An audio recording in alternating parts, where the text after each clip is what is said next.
Hi everyone, happy St George's Day. I'm going to be reading George's Dragon by Claire Friedman and illustrated by Russell Julian. The moment George looked into Sparky's big friendly purple eyes, he knew. "That's the pet I want," he said. "What, that funny looking lizard?" asked George's dad. "Sparky is a baby dragon," explained the pet shop man, but George's mum and dad did not hear. "Please, can I have him?" "It is my birthday," begged George. "I suppose lizards aren't too much trouble," agreed George's mum. And with a huge smile, Sparky leapt happily into George's open arms. On the drive home, George and Sparky read the leaflet from the pet shop. "Your pet dragon. Important information. Dragons come in all shapes and sizes. Remember, a baby dragon will grow. Baby dragons are still learning how to fly. Remove all fragile objects. Crash landings are to be expected.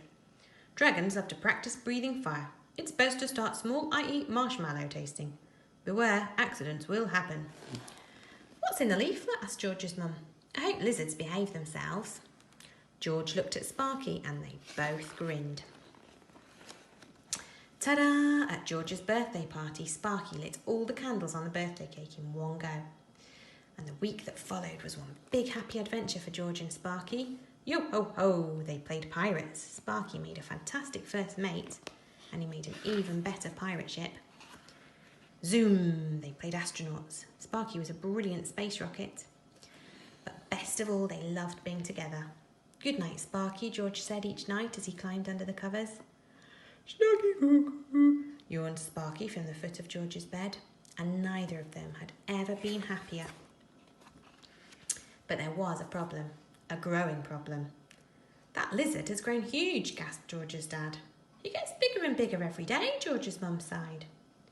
All pets grow," said George. "You'll stop growing soon, won't you, Sparky?" Sparky breathed in and tried to look smaller. He let his breath out, whoosh, and accidentally singed the curtains. "That's another thing," grumbled George's mum. "Everything's covered in scorch marks." "Sparky doesn't mean to do it," George said. "Do you, Sparky?" "No, hot blood," squeaked Sparky, and he hung his head in shame. Oh dear. But things got worse, much worse. Snap! Everything he sat on, he broke. Oops! Every time he got excited, he flew, usually too high. Sizzle! Whenever he tried to help, he set something on fire. "If things don't improve," said George's mum, "it's back to the pet shop for him." "Never!" cried George, hugging Sparky tightly. "Nobody knows," whimpered Sparky sadly. They couldn't bear the thought of being apart. So Sparky tried extra hard to be good. He helped with some dusting. Crash! Smash!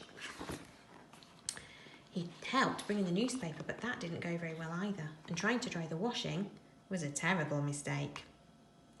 "Enough!" shouted George's dad. "Sparky goes back to the pet shop this weekend." "But Sparky has to stay," George pleaded. "He's my best friend." A huge purple tear slid down Sparky's scaly cheek, but George's parents' minds were made up. Oh dear.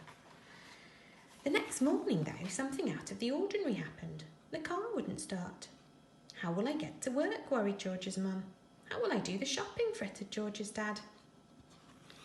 "This is your big chance, Sparky," George whispered. "Just be very, very careful." "Hoppity," giggled Sparky.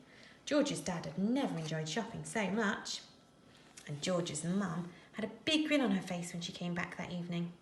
"Sparky's been so helpful today," George's dad beamed. "He's been wonderful," agreed George's mum. "He really is a lovely lizard." "Does that mean Sparky can stay?" George asked hopefully. George's mum and dad nodded. "Yippee!" yelled George. "Doop-a-boom-boom," whispered Sparky, being careful not to open his mouth too wide. And from that day on, Sparky was an extremely well-behaved dragon. Most of the time. The end. And that is the end of George's Dragon.